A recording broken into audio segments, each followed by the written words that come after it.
El objeto que tiene este trabajo que tienen ustedes en mano es básicamente resolver un problema de carácter didáctico que se nos plantea.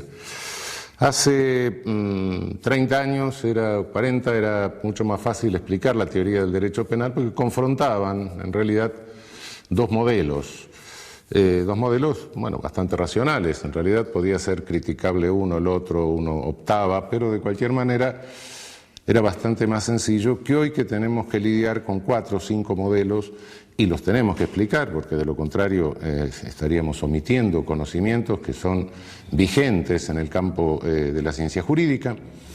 Entonces, lo que se nos plantea es la enorme dificultad para poder explicarles a ustedes desde el inicio un panorama con semejante complejidad, hacerlo comprensible y que no crean que los penalistas en realidad somos un conjunto de orates que discutimos teorías sin fundamento y que en definitiva no terminen tampoco comprendiendo cómo opera un modelo dogmático penal. Por supuesto, esto, insisto en lo que se dice en el texto escrito, no exime de ninguna manera de adentrarse en la discusión doctrinaria acerca de cada uno de los temas que vamos a ver y que se exponen en libros o en textos de mayor extensión. Pero básicamente lo que nos proponemos, dada esta dificultad, es que tengan sintéticamente un modelo.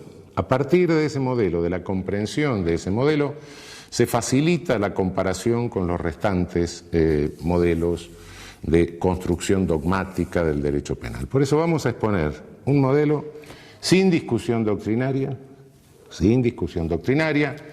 La discusión doctrinaria la dejamos para un segundo momento y para textos más extensos, e insistiendo en que esto de ninguna manera les exime de entrar a la discusión doctrinaria y a los textos más extensos. Cuando nos preguntamos cómo se construye la teoría del derecho penal, bueno, básicamente el derecho penal responde, en su parte general, a 3 preguntas básicas. Primera pregunta, ¿qué es el derecho penal en sí mismo? Que es la teoría del derecho penal, por así decir. Segunda pregunta, ¿qué es el delito? Y tercera pregunta, ¿cómo se debe responder al delito? El deber ser de la respuesta al delito sería teoría de la responsabilidad penal o de la pena. ¿Qué es el derecho penal? ¿Qué es el delito? ¿Qué es la pena? Puedo decirlo en forma más sintética. Debo comenzar por destacar que la expresión derecho penal es equívoca. Es equívoca no solo en el lenguaje corriente, sino también en el lenguaje jurídico, en el lenguaje técnico. Se la usa con un elevado grado de imprecisión. Y esto es a veces problemático. Por derecho penal se dice frecuentemente la ley penal. Cuando se dice el derecho penal no prohíbe tal cosa, se está refiriendo a la ley penal. Cuando se dice el derecho penal no puede resolver tal cosa, el derecho penal no puede resolver la toxicodependencia, por ejemplo. El derecho penal no puede resolver el problema ecológico. Lo que se está diciendo es el poder punitivo, el poder que se ejerce al amparo del derecho penal. Y cuando se dice el derecho penal no se ha ocupado de estudiar tal cosa, se está refiriendo a la doctrina penal, a lo que hacemos los juristas. Son 3 sentidos distintos, con 3 protagonistas distintos. La ley penal la hace el legislador, el poder punitivo lo ejercen las agencias ejecutivas del Estado, por así decir, la policía, y la doctrina penal, la teoría del derecho penal, la hacemos los profesores de derecho penal. Por supuesto, son 3 conceptos diferentes que se mezclan en el lenguaje, y a veces se responde a uno con referencia al segundo, etcétera, lo cual confunde el discurso. Tengámoslo claro de entrada: legislación penal es una cosa, ejercicio del poder punitivo, habilitado o no habilitado por la ley penal, es otra cosa, y en tercer término, derecho penal reservémoslo para la llamada, si les gusta, ciencia del derecho penal o saber jurídico penal. Hablé de poder punitivo. ¿Qué es poder punitivo? Poder punitivo es toda coerción del Estado que no persigue ni reparación, y que tampoco contiene un proceso lesivo en curso o inminente. Es decir, con esto le estoy diciendo que no estoy diciendo poder punitivo es, sino poder punitivo es lo que queda después que sacamos la coerción estatal reparatoria y la coerción estatal dirigida a contener un proceso lesivo o inminente. La coerción estatal reparatoria es la civil, es la del derecho privado. La que contiene un proceso lesivo inminente o en curso es la del derecho administrativo. Dicho de otra manera, cuando alguien tiene una deuda, tiene una obligación de carácter civil, tiene que pagarla. Entonces lo que se hace, si no la incumple, es reparar, obligándolo a pagar o ejecutándole un bien con lo cual se repara. Esa es la coerción de carácter privado. La de carácter público, bueno, alguien me corre con un cuchillo por la calle, aparece un funcionario y lo para. Esa es la coerción que interrumpe. Lo que no entra dentro de ninguno de estos dos modelos y es coerción estatal, eso es poder punitivo. Por supuesto que es un concepto mucho más amplio de lo que normalmente se entiende por poder punitivo, porque no todo el poder punitivo se ejerce al amparo de leyes penales, a veces se disfraza. Hay poder punitivo que está legitimado por leyes penales, ese es el manifiesto, es el que realmente lleva el nombre de lo que es. Pero hay un poder punitivo latente, oculto, que se disfraza con otro discurso, se trata de legitimar de otra manera, es decir, la institucionalización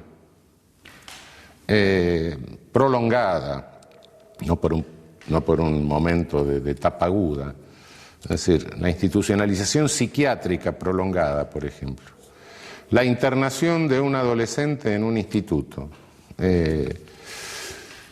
apilar viejos en una viejoteca para ver si se deprimen y se mueren rápido. Todo eso es poder punitivo. Y me atrevería a decir que era poder punitivo el viejo servicio militar obligatorio, en la medida en que excedía de la instrucción necesaria para armarse en defensa de la nación que dice la Constitución, y que no necesitaba 1 año ni 2 años, claro. Todo eso es ejercicio de poder punitivo con ley latente, es decir, una ley que se encubre con otro discurso. Cuando la ley es manifiesta, cuando la ley penal es manifiesta, ese es el poder punitivo que habilita la legislación penal. Y nuestro saber jurídico es el sistema de interpretación de las leyes penales manifiestas. No nos vamos más allá. La reducción del poder punitivo, la contención del poder punitivo por leyes latentes, por leyes que no son manifiestas, se hace a través de otros recursos jurídicos, recursos rápidos, habeas corpus, etcétera, que tiene el derecho. La contención del poder punitivo armado a través de leyes manifiestas se hace según el programa que va configurando el derecho penal y que le ofrece a la jurisprudencia como proyecto de jurisprudencia. Se lo ofrece en realidad, se lo está ofreciendo a la agencia jurídica del Estado, es decir, a los jueces, a los fiscales, a los defensores, etc. Si nosotros en nuestro saber jurídico penal, en esto que estamos haciendo, elaboramos un concepto, es un concepto jurídico sin lugar a dudas, pero es un concepto que también es político. ¿Qué es lo que hacemos con esta construcción?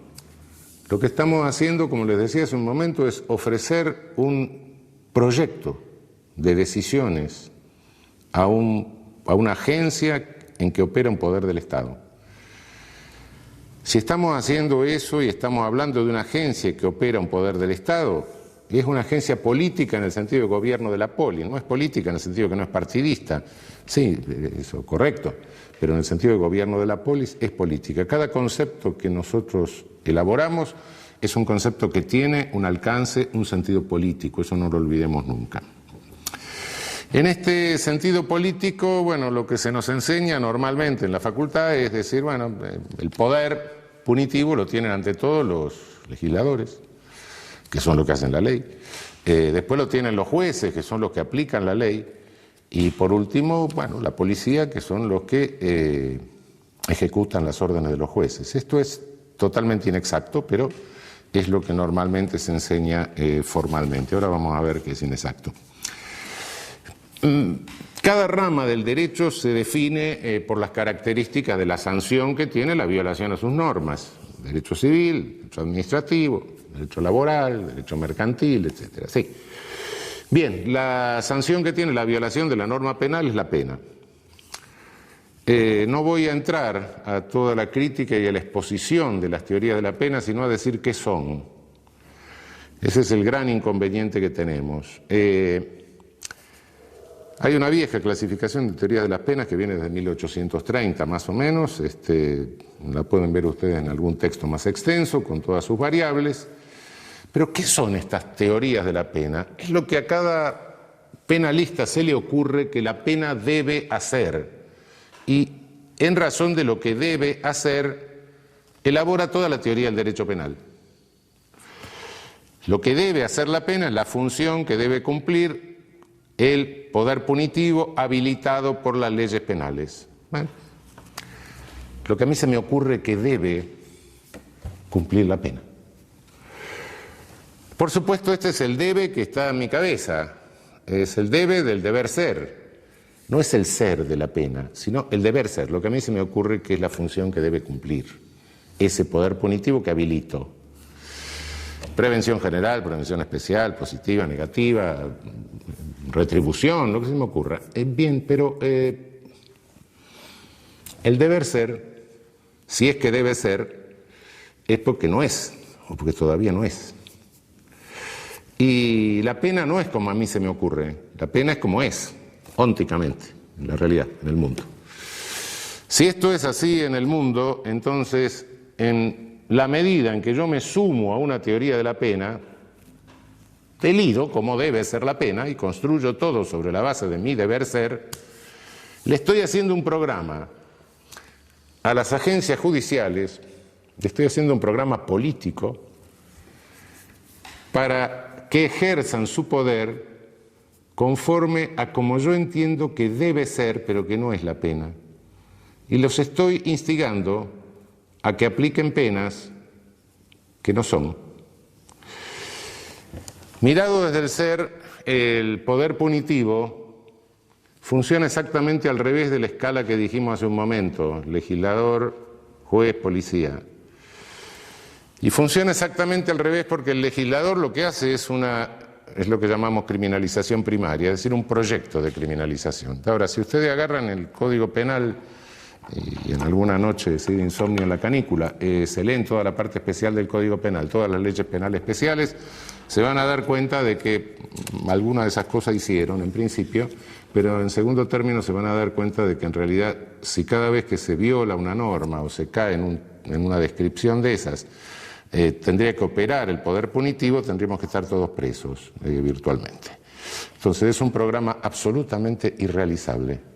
Así como si el derecho civil se realizara perfectamente y cuando conflicto mínimo que se diera, voy a estacionar el auto, aparece un juez civil que me dice, no, el señor tiene prioridad y no usted que está metiendo. Una sociedad totalmente ordenada. Si la norma penal se pudiera cumplir plenamente, sería invivible directamente, no separaría la sociedad, se paralizaría la sociedad.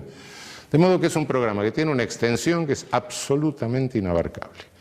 Las agencias ejecutivas, las agencias de criminalización secundaria, es decir, las que individualizan a la persona que viola la norma y hacen recaer el poder punitivo sobre esa persona, tienen una capacidad operativa muy, muy chica, muy limitada. Policía tiene capacidad limitada para investigar delitos, tribunales tienen capacidad limitada para investigarlos y, bueno, las penitenciarias, las prisiones tienen una capacidad de alojamiento también limitada, de modo que de ese enorme programa solo se puede realizar un pedacito.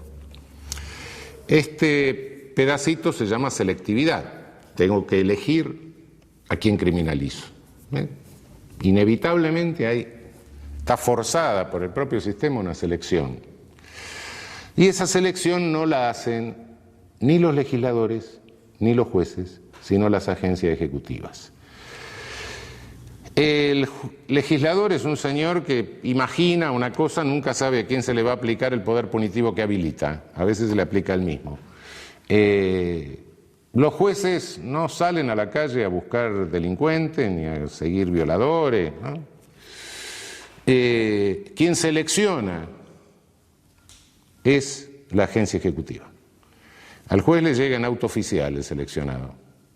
Y entonces sí tiene el poder jurídico, que no es menor, de decir, bueno, acá hay un semáforo con una luz roja, este proceso de criminalización no avanza, acá hay un semáforo con una luz verde, este proceso de criminalización sigue adelante, o acá hay una luz amarilla, esperemos un rato y vamos a ver qué pasa. Ese no es poder menor y es justamente lo que programa el derecho penal, lo que programamos en este proyecto de jurisprudencia, de decisiones coherentes que le ofrecemos a las agencias jurídicas. Esto es la perspectiva desde el ser. Ahora bien, selectividad del poder punitivo. Se pueden sostener cualquier cantidad de teorías, incluso macrosociológicas, etcétera, no me meto en eso. La selectividad, es decir, cómo seleccionan las agencias para la criminalización primaria, es predominantemente por estereotipos. Se selecciona a alguien que tiene características externas que responden a determinados prejuicios negativos, claro, de la sociedad. A esos sujetos se los selecciona. Quien no cae en el estereotipo difícilmente resulta seleccionado. Puede serlo, naturalmente hay un porcentaje. Me estoy hablando siempre a la inclinación general que tiene el fenómeno, no a casos particulares, que evidentemente puede suceder. Los estereotipos no son construidos por las agencias del sistema penal, no. Los estereotipos sintetizan una cantidad de prejuicios negativos que existen en toda sociedad y en cada época, y en general se construye a través de la comunicación masiva. Si nos vamos hace 100 años, en el Caras y Careta aparecía el malvado, que tiene ciertas características lombrosianas. Hoy el malvado está construido a través de la caja boba, es decir, de la televisión. Evidentemente cambiaron técnicamente, cambió el contenido del estereotipo, pero de cualquier manera la regla sigue siendo la misma. Cuando Lombroso iba a la cárcel y veía a todos esos sujetos, mujeres estrábicas, tipos prognáticos, la frente huidiza, las orejas en asa, no los inventaba, estaban porque el estereotipo del malvado de la época tenía esa cara y nadie que tuviese esa cara podía caminar mucho tiempo suelto por ninguna capital europea en tiempo Lombroso. Hoy hay sujetos que son también portadores de características estereotípicas, que son otras. En general el estereotipo es feo también, hay un componente de tipo estético en la cuestión, pero fealdad y maldad van más o menos juntas, pero el estereotipo no es algo externo solo, sino que cada uno de nosotros en la vida es como es, con sus características externas, pero conforme a características externas se nos demandan roles. El que tiene aspecto de médico se le demanda el rol de médico, el que tiene aspecto de albañil se le demanda el rol de albañil, y cuando no se responde al rol, bueno, incluso nos enojamos, ¿no? Si todos los días en el colectivo me encuentro con un señor que va vestido de albañil y un día le pido que me haga un revoque en casa y me dice, no, yo soy el profesor titular filosofía presocrática de la universidad, y yo, pedazo estúpido, porque se viste así, ¿no? Bueno, sí, efectivamente. El portador de caracteres estereotipados, por regla general, como introyecta el rol, lo internaliza, lo asume, conforme a las demandas de los demás, es un sujeto que sí sabe cometer delitos, pero en general son delitos groseros, es decir, la ópera tosca, ¿no? Lo cual facilita, por otra parte, esta selectividad, ¿no? Frente al delito grosero, el seleccionar al sujeto es mucho más sencillo que frente a un delito sofisticado, ¿no? Imagínense que es mucho más sencillo, detectar a alguien que va vestido de ladrón, tiene cara de ladrón, se comporta como ladrón y además es una bestia que rompe un cristal de un auto para sacar el pasacassette, etcétera, es mucho más fácil criminalizar a ese sujeto que detectar toda una operación complicada, de una estafa altamente sofisticada, triangulación internacional, etcétera. Esto hace que la selectividad del sistema penal estructuralmente recaiga siempre sobre sectores más carenciados, operando como una suerte de epidemia, ¿no? Es decir, el poder punitivo en la realidad opera sobre aquellas personas que resultan más vulnerables a ese ejercicio. Y la selectividad es un dato de carácter estructural, esto, insisto, puede hacerse todas las teorías que se quieran, macrosociológicas, políticas, marxistas, lo que se le ocurra, pero este es un dato estructural. No hay ningún poder punitivo en el mundo que no se ejerza selectivamente por esta disparidad originaria entre lo programado y lo que es posible realizar como criminalización secundaria. Quiero aclarar algo más, porque les puede llamar la atención este planteo originario que hago, porque invierto normalmente el planteo tradicional en materia de derecho penal, ¿no? Obviamente que esta característica estructural del poder punitivo lesiona frontalmente el principio de igualdad. Es una realidad, en alguna medida el ejercicio del poder punitivo siempre lesiona el principio de igualdad. Pero cuidado que no lo lesiona solo en el aspecto victimizante, en el aspecto criminalizante. También lo lesiona en el aspecto victimizante. El reparto de la victimización tampoco es parejo en una sociedad.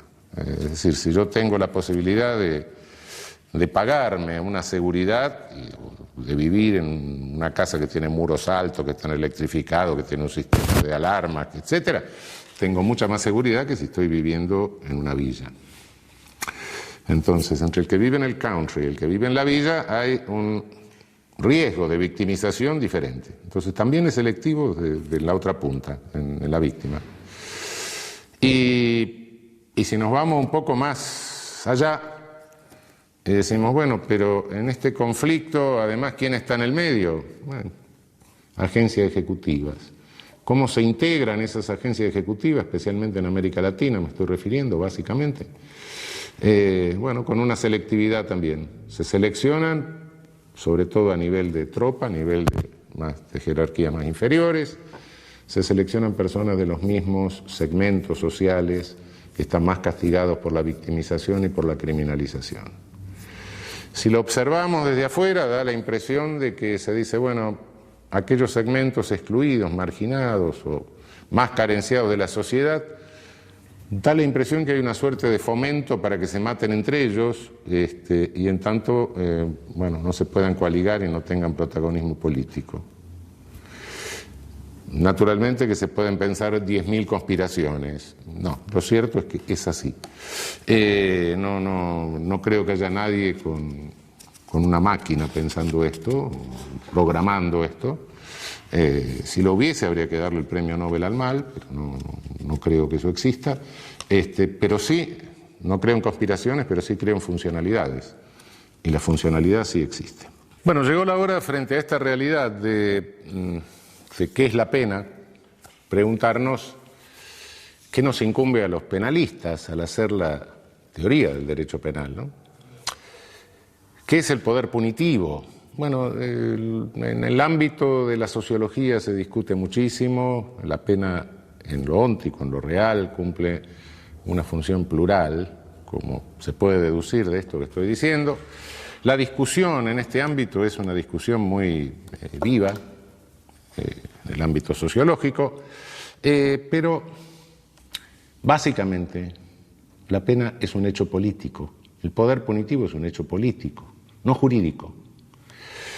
Un viejo penalista latinoamericano, quizá una de las figuras más interesantes del penalismo latinoamericano del siglo XIX, Tobías Barreto, que fue profesor en la Universidad de Recife, en el norte de Brasil, decía, el fundador de la Escuela de Recife, decía que la pena es un hecho político, la pena es como la guerra, decía. Y efectivamente la pena es como la guerra. La podemos deslegitimar, podemos decir que no tiene sentido, puede haber todas las teorías abolicionistas que se quiera, pero el poder punitivo queda ahí, como la guerra está deslegitimada. Desde la Carta de las Naciones Unidas está deslegitimada, pero abrimos el diario y vemos lo que pasa en el mundo. La guerra existe, el poder punitivo existe. No porque la guerra la deslegitimen los internacionalistas en sus tratados va a desaparecer, no. Existe. Para que desaparezca hay que hacer otra cosa, no escribir tratado de derecho internacional. Y para que el poder punitivo se reduzca y desaparezca, también hay que hacer otra cosa, no escribir tratado de derecho penal. Yo no sé si tenía razón, quién era que tenía razón, si la guerra es la continuación de la política por otros medios, la política es la continuación de la guerra por otros medios. No sé si era Clausewitz o Foucault, pero evidentemente hay una función de contención que cumple el derecho, distintas ramas, pero el derecho, frente al fenómeno de la guerra y frente al fenómeno del poder punitivo. Frente al fenómeno de la guerra está el derecho internacional humanitario como parte o capítulo de los derechos humanos, ¿no? La teoría de los derechos humanos. Derecho internacional humanitario concretado internacionalmente en los convenios de Ginebra. No hay que matar prisioneros, hay que darle determinada alimentación con calorías, no se puede dejar que se mueran los náufragos, etc. La agencia encargada de ejecución de esto es la Cruz Roja Internacional. Nadie discute la función humanitaria de la Cruz Roja Internacional, que trata de controlar los aspectos más crueles de la guerra, en la medida de su poder limitado. Nadie impugna la legitimidad de la Cruz Roja Internacional porque no haga desaparecer la guerra. Bueno, no puede hacer lo que no tiene poder para hacer, hace lo que puede. La Cruz Roja del momento de la política es el derecho penal. Nuestra función es una función de contención del ejercicio del poder punitivo. No estamos para legitimar el ejercicio del poder punitivo. El fenómeno jurídico no es el poder punitivo porque es un fenómeno político. El fenómeno jurídico que nos incumbe básicamente es la contención del ejercicio del poder punitivo para que no se desbande. Cuando el poder punitivo se desbanda, viene la masacre, viene el genocidio. Entonces no es menor nuestra tarea, quizá por ser una tarea tan cercana, se pasa por sobre la tarea y se va a la legitimación. No es nuestra tarea legitimar un poder que no ejercemos. No lo ejercen las agencias jurídicas. Lo único que pueden hacer las agencias jurídicas, lo único que pueden hacer los jueces, un poder judicial, es contener el ejercicio del poder punitivo para evitar la masacre, para evitar el genocidio. De este modo, cuando me preguntan qué es la pena, respondo no sé. Es un hecho político. Los sociólogos se ocuparán de ver las distintas implicancias que tiene este hecho político. Lo que a mí me interesa es saber cómo lo contengo, cómo lo limito, cómo lo acoto, cómo evito que este hecho político se me convierta en una masacre. Esto yo la llamo una teoría agnóstica, una posición agnóstica respecto de la pena, agnóstica en un sentido metafórico, aunque a veces no tan metafórico, ¿no? Porque la pena o el poder punitivo, como toda idolatría, tiene fanáticos. La idolatría es un dios falso, ¿no? Y el poder punitivo es un dios falso. Si uno cree en los fanáticos del poder punitivo, resulta que el poder punitivo va a salvar el Amazonas, el poder punitivo va a evitar la guerra nuclear, el poder punitivo va a controlar el terrorismo, el poder punitivo va a curar las toxicodependencias, el poder punitivo es omnipotente. Y si es omnipotente, es Dios. Entonces guarda, es un ídolo, es un falso Dios. Y como les decía, sí, tiene sus integristas, sus fanáticos, ¿no? Frente a ese falso ídolo, creo que es preferible que el derecho penal adopte una posición completamente agnóstica.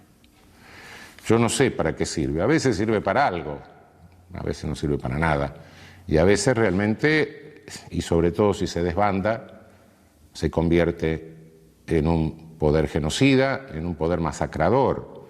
Desde un punto de vista sociológico, un Estado totalitario, un Estado autoritario, no es más que un Estado en que las agencias ejecutivas, que son las que llevan a cabo el poder punitivo, operan sin control.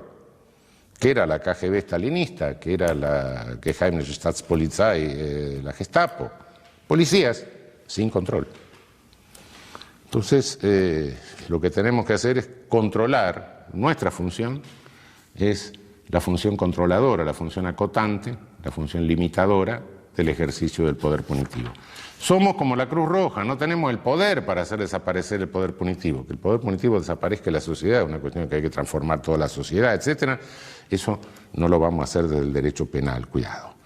Quien crea que eso lo va a hacer desde el derecho penal está delirando, evidentemente. Una transformación total de la sociedad para volver a modelos de solución eficaz de conflictos sin ejercicio de poder punitivo es algo que excede nuestra función. La función hoy, aquí, ahora, es contención, limitación, acotamiento del ejercicio del poder punitivo para que no se convierta en una catástrofe, en una masacre. Del lado del poder punitivo y las pulsiones del poder punitivo siempre está el Estado de policía, que quiere que las agencias ejecutivas no tengan ningún control. Podemos terminar en la KGB, en la Gestapo, o cualquier cosa por el estilo. Del lado de la contención del poder punitivo está el Estado de Derecho. Entonces, bueno, vivimos en un Estado de Derecho. Habrá sonrisa frente a esta pregunta, más o menos. Y más o menos, sí.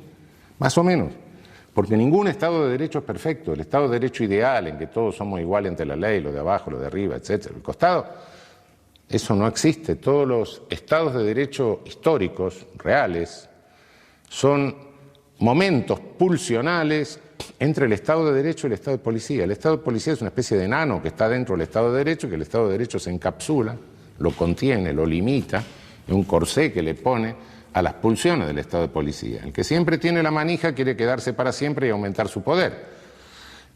Pulsión del Estado de Policía. El que no la tiene trata de contenerlo y hacerse con el poder. Cuando llega al poder quiere lo mismo. De modo que la pulsión entre Estado de Derecho y Estado de Policía es constante.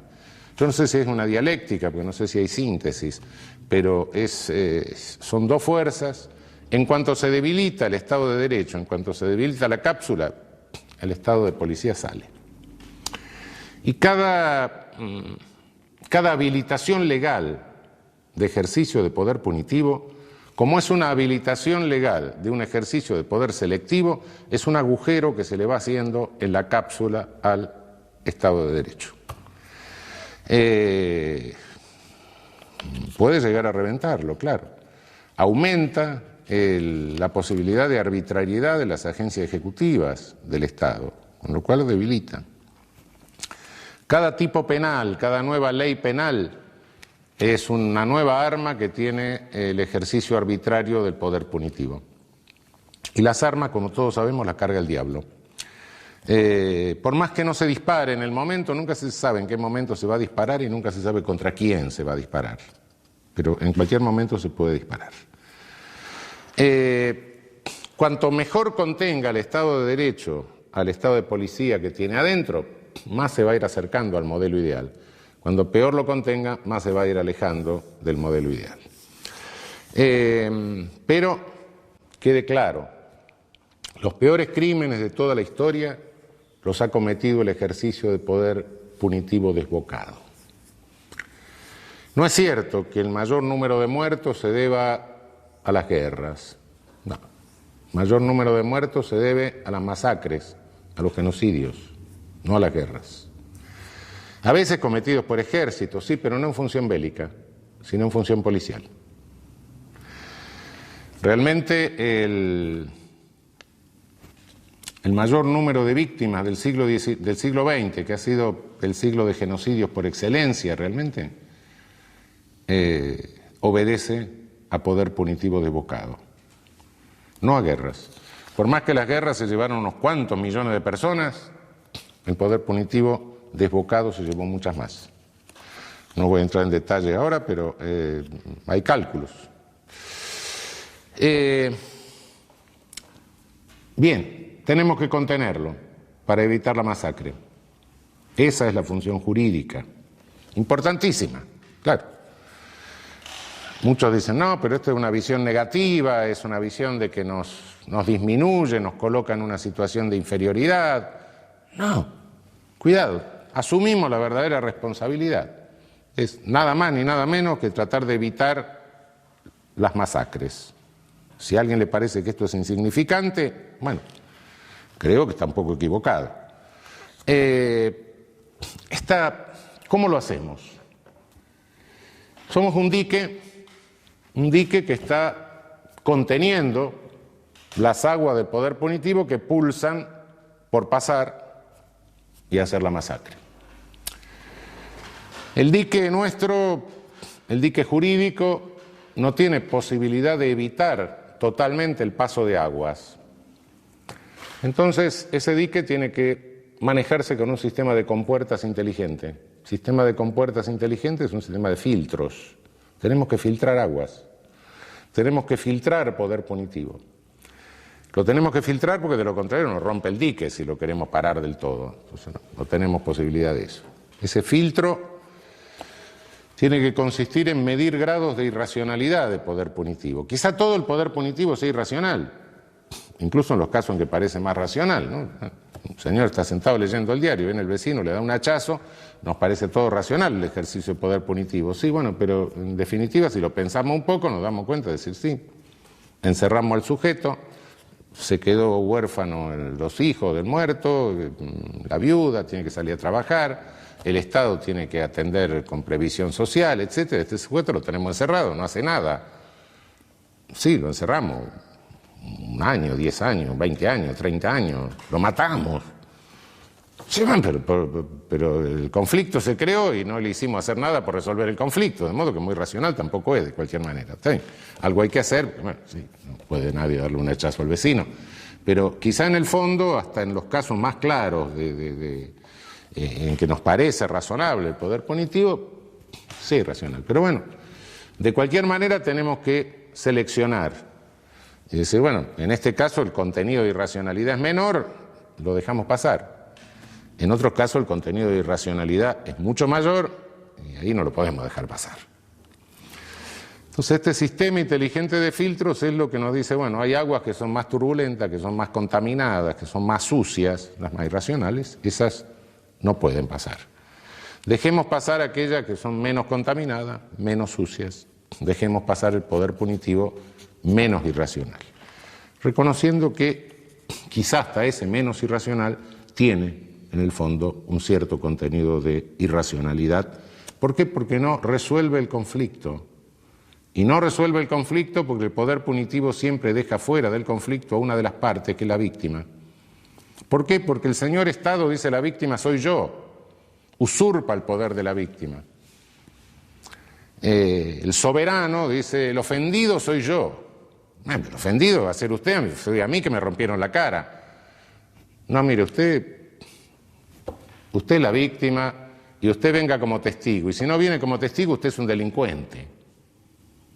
Entonces el conflicto no se resuelve. Por eso en el fondo hay siempre un cierto grado de irracionalidad. Contener el poder punitivo de esta manera, en este momento, tiene una alta importancia. Muchísima importancia. ¿Por qué? Porque domina en el mundo un discurso único de medios que propugna la venganza y el desenfreno de todo poder punitivo. A diferencia de lo que pasaba en el siglo pasado, en los totalitarismos, en los autoritarismos de entreguerra, en el fascismo, en el nazismo, en el comunismo, en el stalinismo, hoy no hay discurso, no hay un discurso autoritario, coherente. No hay paradas militares, edificios neoclásicos, uniformes, camisas pardas, no. Hoy es gris el asunto, una cosa. Hoy tiene la cara de las administraciones republicanas de Estados Unidos. Hoy no, es un discurso que es el no pensar, hay publicidad, no hay discurso, realmente. Esa publicidad tiene una eficacia realmente importante, ¿no? Y bueno, es discurso único de medios que tiene preso a los operadores políticos, a los legisladores, le hace hacer barbaridades a los legisladores, hay destrucción de códigos penales, destrucción de la codificación penal, de modo que esta función de contención del poder punitivo en este momento yo diría que es una función civilizatoria. es lo que realmente puede salvar a nuestra civilización de un embate totalmente destructor de lo que son valores que se han defendido a costa de la vida de millones de personas, ¿no? Esta es la función de nuestro saber, es la función en razón de la cual construimos la teoría del derecho penal. Ofrecerle a las agencias jurídicas un programa que optimice su potencial controlador y reductor del ejercicio del poder punitivo y que a la vez le permita resolver los casos con coherencia, con no contradicción y con adecuación a la ley. Bien, en esto el derecho penal está acompañado por otros saberes, no son exactamente el propio derecho penal. Es inseparable el derecho penal del derecho procesal penal. ¿Qué es el procesal penal? Es el derecho que indica el camino que hay que seguir, que deben seguir los distintos personajes, los distintos protagonistas de las agencias jurídicas, desde el momento en que se tiene una noticia criminis, desde el momento en que llega una noticia de un delito a conocimiento de ellas, hasta el momento en que se pronuncia una pena, y diría yo, hasta el momento en que se termina la ejecución de la pena. Lamentablemente hay una institución del derecho procesal que en realidad se ha vuelto de derecho material. Es la llamada prisión preventiva o prisión cautelar. La mayoría de los presos que tenemos en América Latina no son condenados, son presos preventivos, son presos cautelares, son presos que están presos por las dudas, que están presos por razones de seguridad.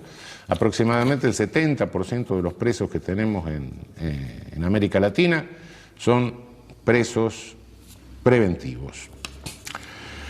Hay otra rama jurídica que acompaña al derecho penal, que es el derecho de ejecución penal, en nuestro país hoy regulado por la Ley 24.660. Es el derecho que regula la ejecución de las penas una vez que hay una sentencia firme. En realidad, todo este fenómeno que estoy explicando, en gran medida responde a una explicación que la da otra disciplina u otro orden de conocimientos interdisciplinario, no voy a entrar a la discusión, que se llama criminología. La criminología es el conjunto de conocimientos provenientes de distintas disciplinas que me permite acercarme o aproximarme a la realidad del delito y del funcionamiento del sistema penal, de la operatividad del sistema penal. Si tengo que verificar el nivel de irracionalidad del ejercicio del poder punitivo, no puedo hacerlo sin los datos que me proporciona la criminología, que es la ciencia óntica, la de los hechos por excelencia. Ciencia o conjunto de conocimiento, etcétera, proveniente del campo de la sociología, de la psicología, etcétera. Por supuesto que este conjunto de conocimientos también fue manipulado ideológicamente a lo largo de la historia, como lo pueden ver ustedes en lecturas más extensas, no me voy a ocupar hoy de la cuestión, pero indiscutiblemente si el derecho penal no puede prescindir de la información acerca de los efectos reales de sus decisiones. Cada decisión del derecho penal, les dije hace un rato, es una decisión de carácter político que se traduce en un ejercicio de poder del Estado, de una agencia del Estado. Por ende, ese efecto se produce en un mundo real.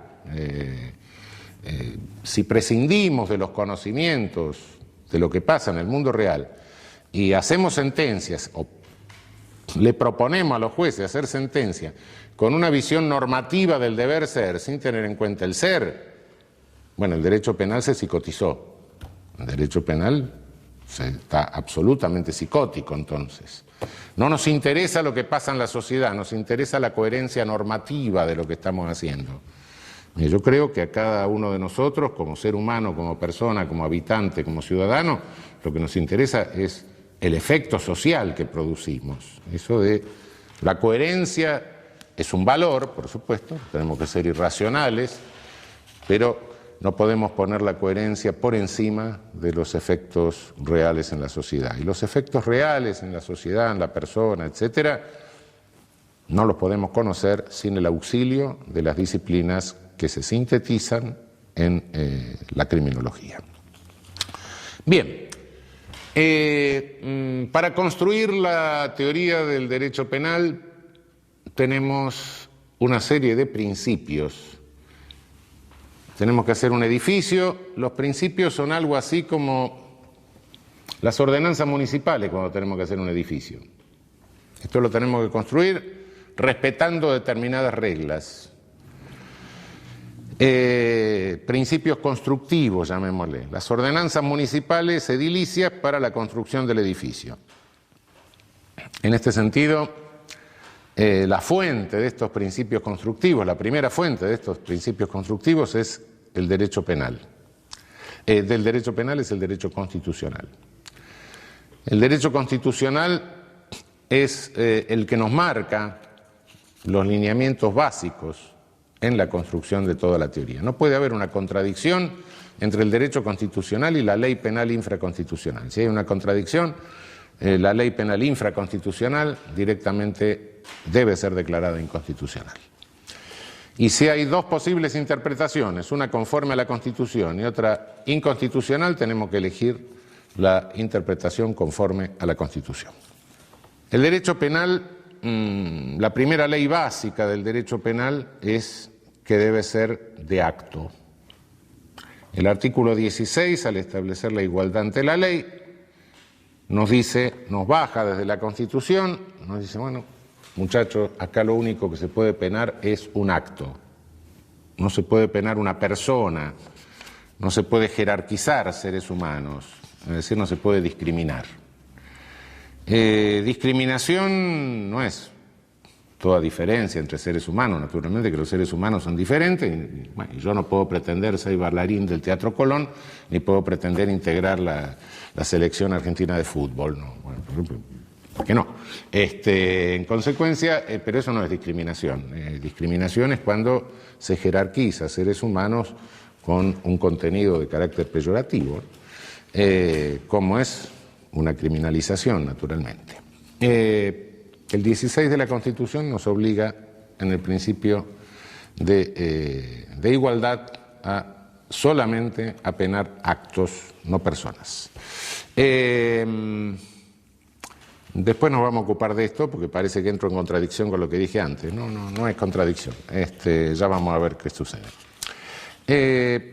Los mandatos fundamentales se deducen de la Constitución. Para clasificarlos de alguna manera, no niego que puede haber otros criterios de clasificación, solo es un criterio de tipo expositivo. Yo diría que hay tres órdenes de reglas constructivas. Tres mandatos fundamentales, digamos, de los cuales se derivan otros. El mandato de legalidad, el mandato de respeto elemental a los derechos humanos y el mandato derivado del principio republicano de gobierno. Del mandato de legalidad se deriva la legalidad formal,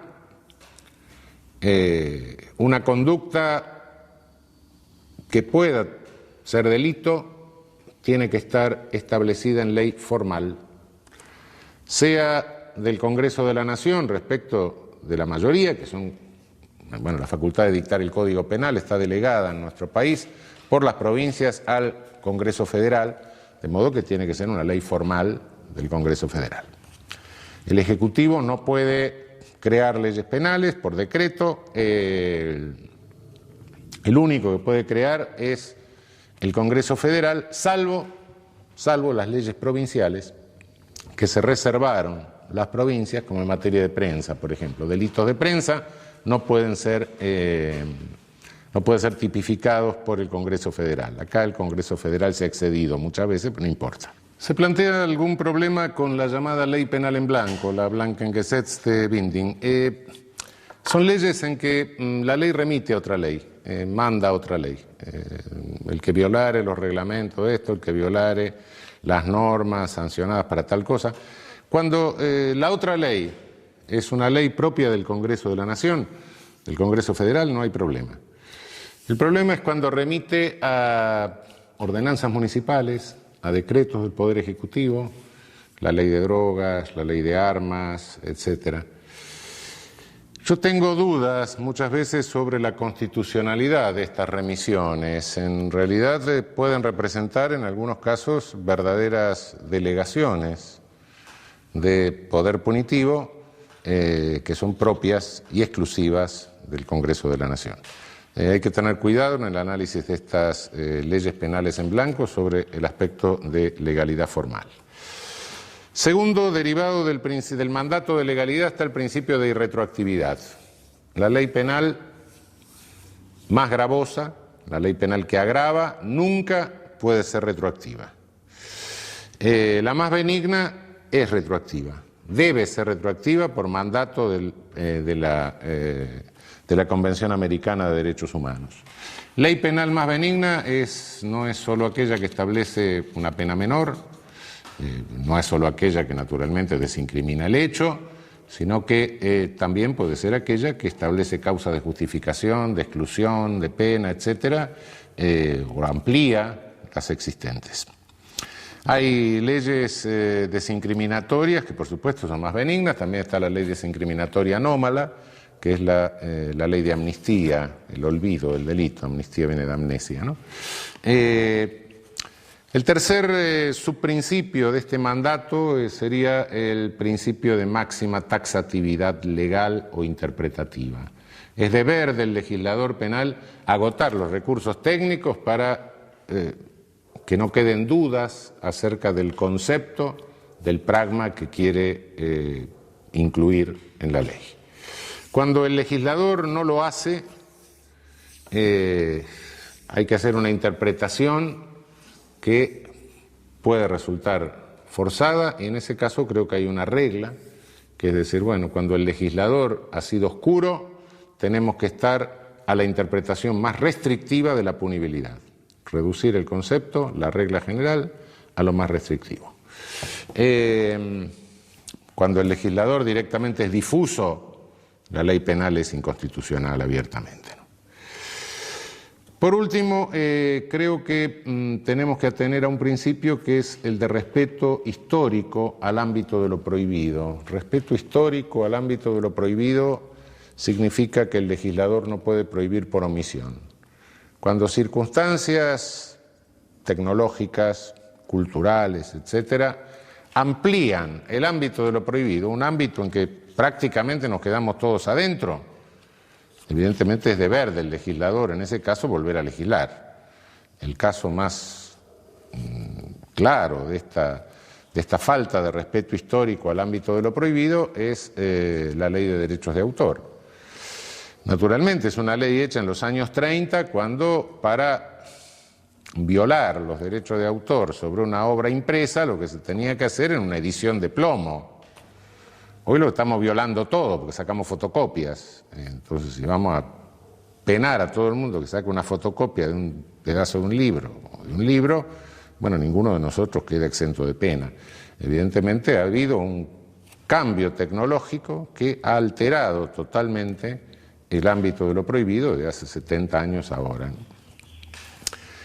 En cuanto a los principios derivados del mandato de elemental respeto a los derechos humanos, creo que el primero es el principio de lesividad o de ofensividad.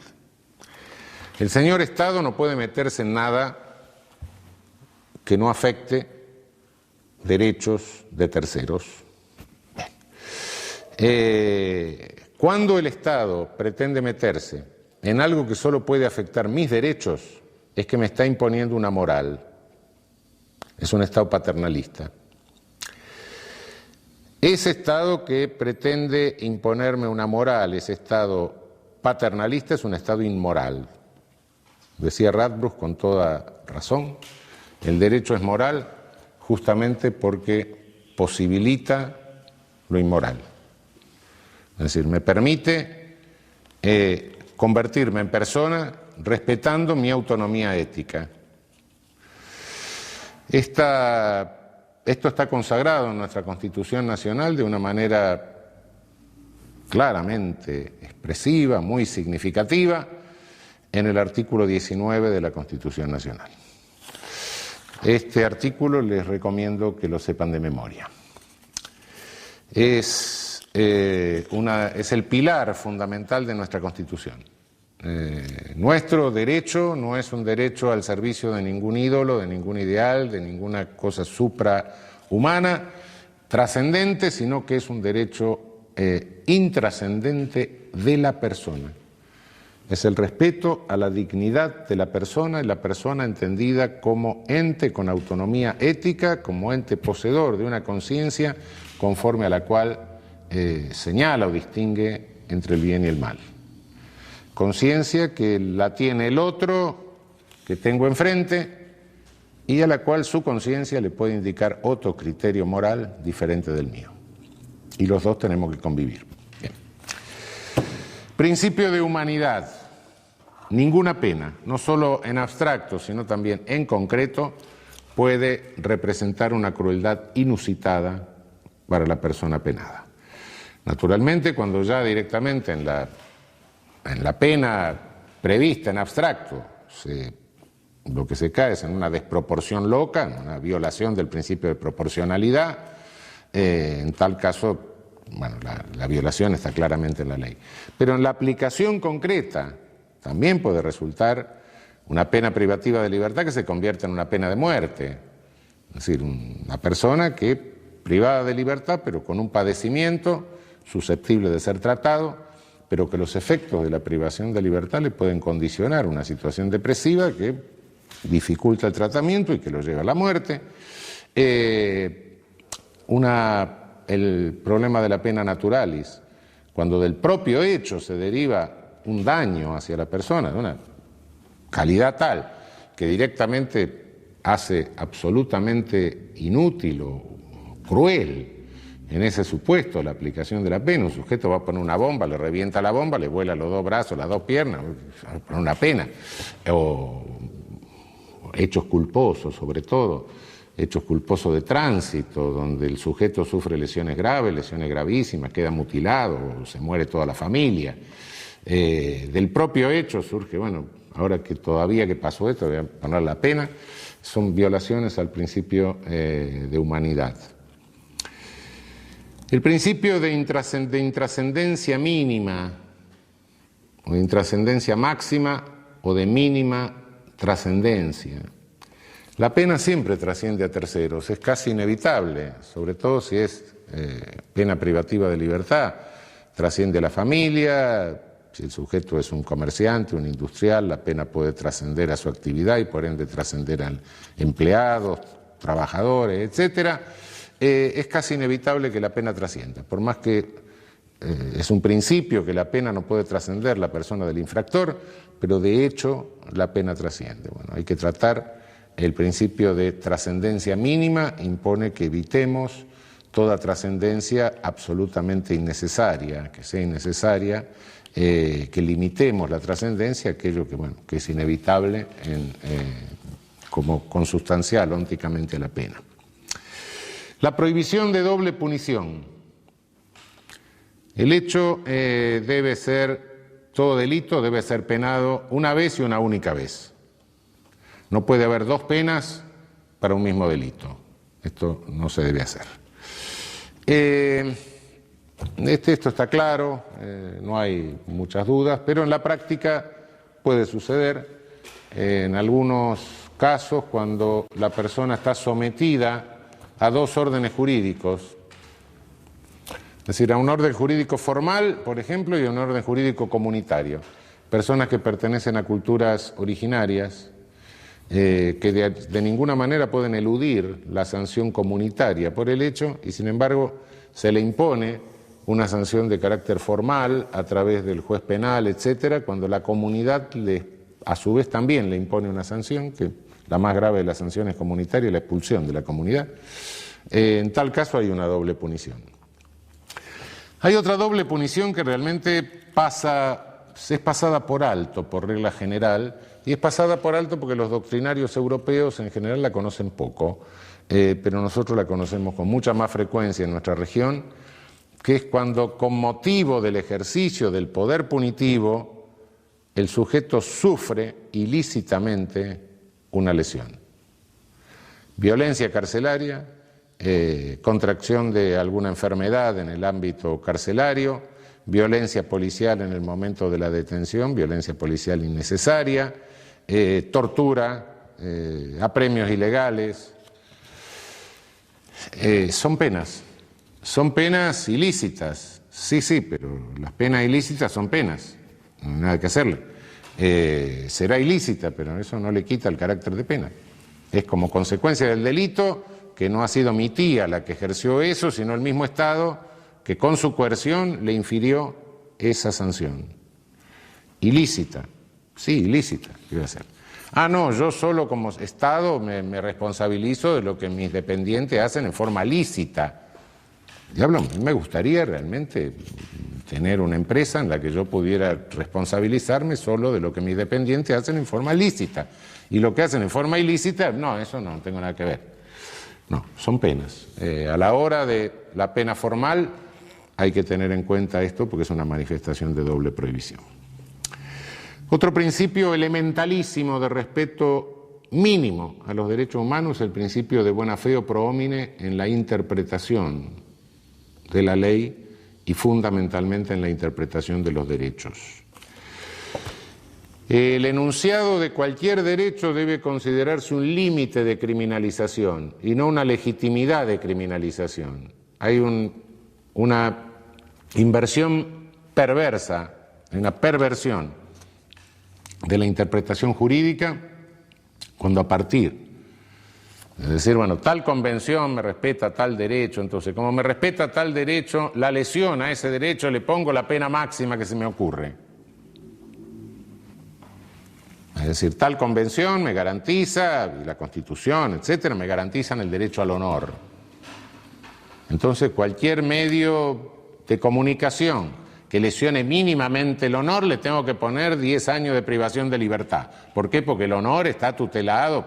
No, cuidado, eso es una interpretación de carácter perverso. El derecho siempre es en lo que me está marcando, es una limitación al ejercicio del poder punitivo, no una legitimación loca al ejercicio del poder punitivo. Por último, tenemos los principios que se derivan del mandato republicano de gobierno. Hay un principio muy poco trabajado que es el acotamiento material. Realmente da la impresión de que el legislador penal puede tipificar cualquier cosa, puede combinar con pena cualquier cosa. Y de hecho, históricamente esto ha sucedido. Si ustedes se fijan, todas las declaraciones de derechos que tienen ahí en el apéndice de la Constitución, van a ver que cuando llega la parte penal, sobre todo se la delimita formalmente, porque el contenido, la limitación al legislador en cuanto al contenido de lo prohibido, está muy poco trabajada. El principio de lesividad, etcétera, bueno, pero ¿qué bienes jurídicos? ¿Qué tipos de conductas? Yo creo que esto requiere, y sobre todo requiere en tiempos como en los últimos 30 o 40 años, que son tiempos de inflación penal, se pena todo, se mandan mensajes a través de leyes penales, como no se sabe cómo resolver los problemas, se lo pone en la ley penal, se va a poner el cáncer, el SIDA en cualquier momento en la ley penal, como solución lo penamos, bueno, se está cayendo en una irracionalidad, en una amplificación de los tipos penales. Hace 60, 70 años, bueno, intuitivamente más o menos todos, y diría que casi todos los habitantes del país, más o menos, que sabían leer y escribir, intuitivamente, no técnicamente, pero había 40, 50 delitos de lo que todos sabíamos más o menos que eran delitos. Hoy directamente no lo sabemos los profesores de Derecho Penal, no lo saben los jueces, que de repente dictan sentencias en base a legislación penal derogada. Es decir, directamente se ha convertido esto en una monstruosidad, producción de leyes penales cotidiana, lo cual, bueno, ha descodificado toda la legislación y ha causado. Frente a esto, creo que tenemos que profundizar, que sería tarea inmediata de la doctrina penal, del derecho penal, profundizar el principio de acotamiento material. Básicamente creo que habría que proscribir toda habilitación de poder punitivo que sea absolutamente inidóneo, groseramente inidóneo para obtener el fin proclamado, ¿no? Si tuviera que ejemplificar con un caso de absoluta inidoneidad para obtener el fin proclamado, diría que la punición del consumidor de un tóxico prohibido para evitar la toxicodependencia y el tráfico de tóxicos prohibidos. Es un absurdo, por supuesto. Naturalmente, hay quien dice, no, porque si no hay consumidores no va a haber tráfico. Bueno, sí, saquemos la frontera para que no haya contrabando. Eliminemos el matrimonio para que no haya divorcio. No, eso es absurdo. Hay una grosera inidoneidad del medio como para obtener ese resultado. Creo que la otra regla que podría profundizarse es la proscripción de las tipificaciones de conductas o conflictos que pueden resolverse satisfactoriamente por otros medios, ¿no? Si mañana se le ocurre al legislador penar la omisión de pago de la cuenta telefónica, por ejemplo, la solución que tiene es cortarme el teléfono, termine la historia, no me va a mandar al juez penal.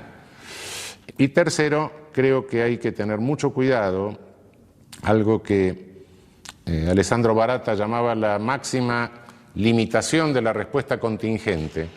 Tener mucho cuidado, observar muy atentamente la constitucionalidad de las leyes que son respuesta contingente a fenómenos, respuesta contingente a la alarma por un hecho, ¿no? Respuestas políticas, mensajes que manda el legislador frente a un hecho que obtiene una gran notoriedad mediática. Del sistema republicano de gobierno se deriva otro principio que es el de superioridad ética del Estado. Si el Estado pretende habilitar poder punitivo, el Estado tiene que tener, o estar, o quedarse, o sostenerse en un plano de superioridad ética respecto del criminal. No puede actuar aplicando la misma conducta, conduciéndose de la misma manera que se conduce el delincuente. Cuando el Estado opera de esa manera, se degrada, se deteriora. Se convierte en un Estado éticamente a la par del delincuente, como si fuera dos fuerzas que chocan y nada más. Nosotros tenemos algunas disposiciones introducidas en los últimos años como grandes novedades del Estado posmoderno, realmente no son más que cosas que se traen del Estado premoderno, que violan este principio. El llamado arrepentido, por ejemplo, que no de arrepentido no tiene nada, es un sujeto que es un delincuente y que aparte de ser un delincuente es una porquería porque ni siquiera tiene la ética propia del delincuente, no. Y entonces negocia su impunidad con el Estado. El Estado se sienta con un criminal y le dice, bueno, vos hiciste algo grave, ¿sí? Dicen hechos graves normalmente. Como hiciste algo grave y como tenés una participación importante en eso grave que hiciste, a ver si podés denunciar a tus compinches y entonces yo te voy a premiar dándote menor pena o librándote de pena. El Estado no hace más que comprar a un delincuente para sancionar a otros delincuentes. Otro es el famoso agente encubierto, es decir, el Estado manda a un señor a delinquir, bueno, delinca, y yo que soy víctima de ese señor me lo tengo que aguantar. ¿Por qué? Porque ese señor es un funcionario del Estado que está victimizándome a mí para realizar la justicia penal. Yo soy un ciudadano que no tengo derecho a gozar de todos mis derechos, mis bienes, etcétera, y nadie tiene por qué interferir en mi vida ni privarme de ningún derecho, con el pretexto de que el valor supremo de realización de la justicia penal me está defendiendo. Como me está defendiendo, me roba el auto. Y si yo llego a sacar un arma en legítima defensa para defender mi propiedad, que es el auto, entonces me mata. ¿Por qué lo mandó el juez a hacer eso? Esas son violaciones al principio de superioridad ética del Estado. Y por último, hablaría yo del principio de saneamiento genealógico en la interpretación de la ley. Hay tipos penales que se arrastran, se copian de un código a otro, van pasando históricamente, vienen siglo XIX, siglo XVIII, algunos vienen del derecho romano, y se olvida cuál es el origen ideológico, que es un origen muchas veces incompatible con los principios republicanos. Por ejemplo, si vemos en la estafa, en nuestro código, la estafa calificada y un tipo raro que hay ahí, que es la circunvención de menores e incapaces. Aparentemente es un tipo que se ha estudiado poco, pero cuando lo analizamos y vemos genealógicamente de dónde viene, ese tipo fundamentalmente proviene del Código Napoleón y proviene de prejuicios antisemitas. Ese es el origen. Lo cual, bueno, naturalmente uno lee el tipo, parece que es un tipo inofensivo, pero genealógicamente es un tipo antisemita. Por último, después nos vamos a ocupar de esto más en detalle, el principio de culpabilidad. A nadie, el principio republicano de gobierno impide que se pueda penar a cualquiera si no se le puede reprochar personalmente, ¿no? Si no se le puede formular un reproche personal por el injusto que ha cometido. Después vamos a desarrollar esto más ampliamente. Es decir, a nadie se le puede penar por la mera causación de un resultado. El versarium rei licita, quería la causa, quiso el efecto, quiso el resultado. Esto no puede funcionar en función del principio republicano. La pena tiene que estar fundada en un reproche personal que se le puede formular al sujeto porque habiendo tenido la posibilidad de realizar una conducta, realizó otra. Bien, hasta acá hemos visto concepto de derecho penal, la teoría, la tesis acerca del poder punitivo, de la pena. Hemos visto los principios constructivos del edificio, las ordenanzas municipales que tenemos que respetar a la hora de construir nuestro edificio teórico. Bueno, ¿y qué ámbito de vigencia espacial tiene esto? Bueno, el derecho penal que construimos, lo que proponemos, tiene una vigencia espacial que se funda básicamente en la territorialidad, se aplica sustancialmente en el territorio. Toda ley penal tiene vigencia en el territorio del Estado que la dicta, básicamente. El principio de territorialidad es un principio universal, pero además suele combinarse con otros principios. El principio real o de defensa, que es aquel que se aplica al Estado titular del bien jurídico. Por ejemplo, en falsificación de moneda, el efecto de falsificación de moneda se produce sobre el Estado emisor de la moneda. También está la cuestión, hay una cuestión de espacial. Se realiza una conducta en un Estado, se produce el efecto en otro Estado. Este es el principio real o de defensa, que el otro principio es el de personalidad. Según el principio de personalidad, la ley penal sigue a la persona, esté donde esté, ¿no? Es el principio de personalidad activa, es decir, sigue al infractor lo sigue el derecho penal de su país, aunque cometa el delito en otro lado, pero también el principio de personalidad pasiva, la víctima. La nacionalidad de la víctima determina la ley aplicable al victimario. Nuestra ley positiva no reconoce principio alguno de nacionalidad o de personalidad, ni activo ni pasivo. Y por último tenemos el principio universal. En casos de delitos contra el derecho de gentes o delitos de lesa humanidad, artículo 102 de nuestra vieja Constitución de 1853, artículo 118 actual, que es exactamente el mismo texto del 102 de la Constitución originaria. En caso de delito contra el derecho de gentes, corresponde el juzgamiento a los tribunales federales de nuestro país. Este es el principio universal. Cuando un sujeto comete un delito de lesa humanidad, puede ser juzgado por cualquier Estado. El Estado que lo agarra, lo juzga. Principio de derecho internacional público, consuetudinario en su origen, hoy sancionado a través de convenciones internacionales. En el derecho internacional, la costumbre es fuente del derecho. Y es obvio que el principio universal, en nuestro caso, era este ius cogens, era este derecho consuetudinario. En la Constitución de 1853 está reconocido este derecho consuetudinario, contra lo que dicen muchos hoy, y está reconocido porque el principio universal en la Constitución de 1853 emergía del derecho internacional consuetudinario porque no había convenciones.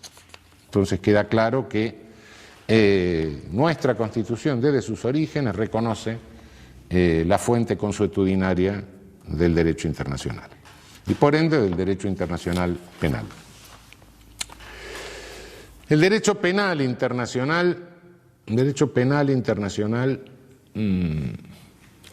es un fenómeno que se produce a partir del final de la Segunda Guerra Mundial, Tribunal de Nuremberg, Tribunal de Tokio, tribunales establecidos por los vencedores, tribunales ad hoc, tribunales especiales creados por Naciones Unidas, mucho más acá, que fueron los tribunales ad hoc para la ex Yugoslavia y el tribunal ad hoc para Ruanda, crímenes de lesa humanidad cometidos en territorio de los Balcanes y en África, en Ruanda.